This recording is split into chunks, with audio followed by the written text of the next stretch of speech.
Morbi market yard શાકભાજીના ભાવ તારીખ 10/4/2025 અને 20 કિલો.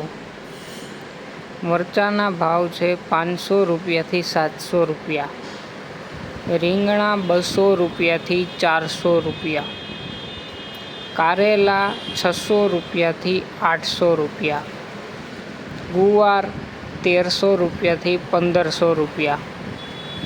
ભીંડા 600 રૂપિયાથી 800 રૂપિયા. ટમેટા 100 રૂપિયાથી 200 રૂપિયા. કોબીજ 60 રૂપિયાથી 120 રૂપિયા. કાકડી 400 રૂપિયાથી 600 રૂપિયા. લીંબુ 2000થી 3400 રૂપિયા. દૂધી 160 રૂપિયાથી 300 રૂપિયા અને ડુંગળી 100 રૂપિયાથી 300 રૂપિયા.